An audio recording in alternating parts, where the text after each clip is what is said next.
La première chose dont on va avoir besoin pour coudre notre soutien-gorge Vega, et j'ai envie de dire la plus importante, tac, c'est de la dentelle. On veut une dentelle qui soit festonnée. Donc voilà, avec des bords comme ça, festonnée. Et on veut aussi qu'elle soit extensible. Alors attention, c'est hyper important.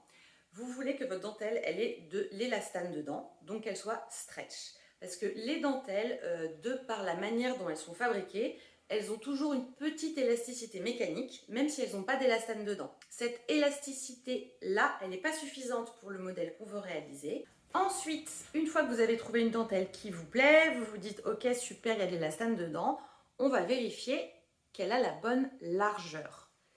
Pour réaliser notre soutien-gorge sans trop se prendre la tête, on a besoin d'une largeur minimum. Cette largeur-là, elle est indiquée dans votre livret. Alors attention, pas le livret du soutien-gorge principal, dans le livret de l'extension dentelle, qui est le modèle qu'on réalise.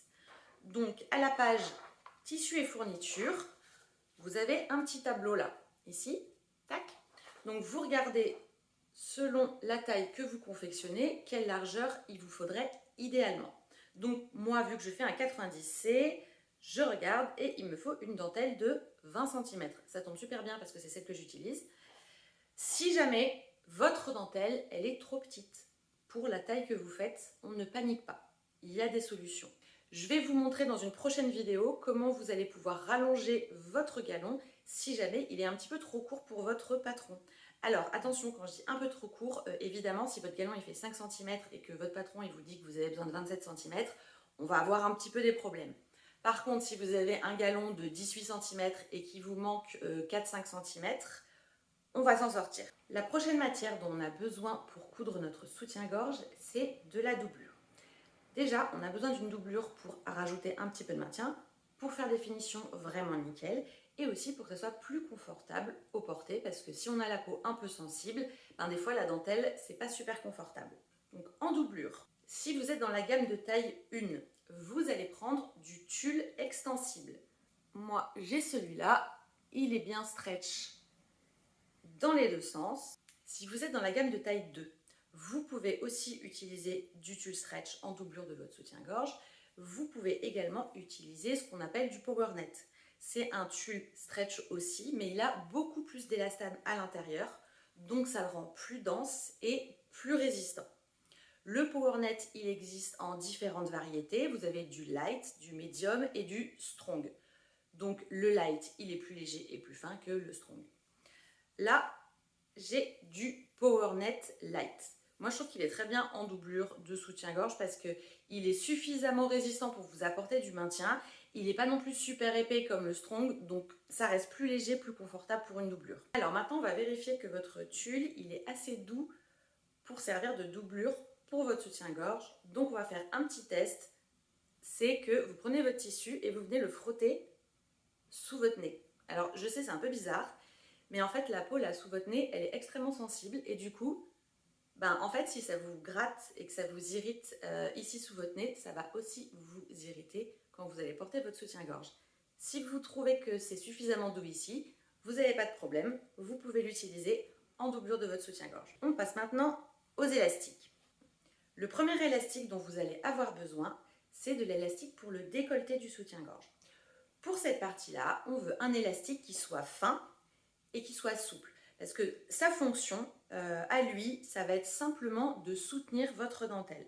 Votre décolleté là sur votre soutien-gorge, il est en dentelle. Et la dentelle, quand on la porte avec la chaleur du corps, elle a tendance à se détendre. Et du coup, votre décolleté, il va bâiller un petit peu. Donc, on pique un petit soutien-gorge le long du décolleté pour que tout reste en place toute la journée. Pour ce décolleté, vous allez pouvoir utiliser de la laminette. Alors attention, rien à voir avec la laminette en caoutchouc pour les maillots de bain. Là, c'est tout simplement un petit élastique qui est bien souple, qui est fin, donc qui fait 5 mm là de largeur, et qui est avec des bords droits. Si vous n'avez pas de laminette, aucun problème. Vous pouvez aussi utiliser de l'élastique à picot, comme on utilise pour les culottes. En fait, ce que vous voulez, c'est que votre élastique il soit fin, donc entre 5 et 7 mm de large, qui soit souple pour ne pas vous couper la peau, et qui soit doux. Donc hop, vous pouvez faire votre petit test, on est bon.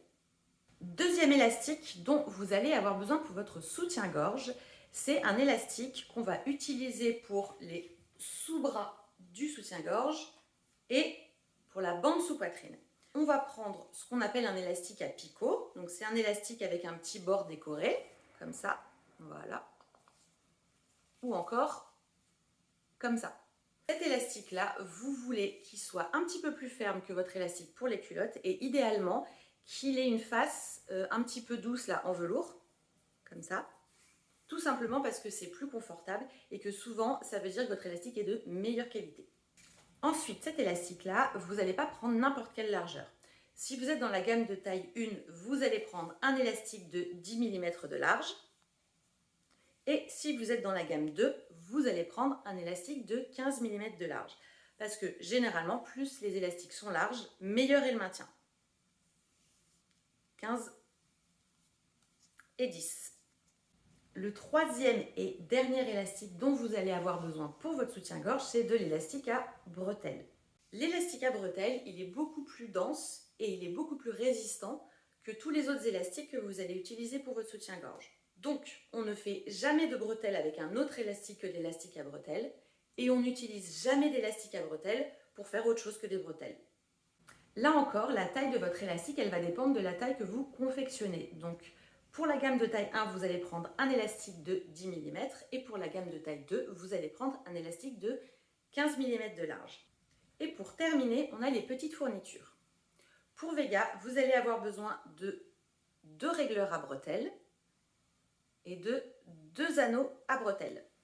Vous devez les prendre de la même largeur que votre élastique à bretelles. Donc si vous avez un élastique de 10 mm, vous prenez des régleurs et des anneaux de 10 mm. Si vous avez un élastique de 15 mm, vous prenez des anneaux et des régleurs de 15 mm. Et pour terminer, on a notre fermeture à agrafe qui est la fermeture de votre soutien-gorge. Comme pour les élastiques, la largeur de votre fermeture, elle dépend de la taille que vous allez couper. Donc là, si vous faites une gamme de taille 1, vous allez avoir besoin d'une fermeture de 3 cm. Et si vous faites une gamme de taille 2, vous avez besoin d'une fermeture de 4 cm. Après, je sais que c'est pas toujours facile de trouver une fermeture qui est à la fois la bonne couleur et à la fois la bonne taille. Donc, si jamais vous avez une fermeture qui n'est pas tout à fait à la bonne taille, c'est pas grave du tout. Je vous montrerai dans une prochaine vidéo comment est-ce qu'on va adapter la hauteur de notre dos à notre fermeture. Et voilà, c'est fini pour aujourd'hui. Je vous laisse rassembler tranquillement vos fournitures et on se voit très vite pour la suite.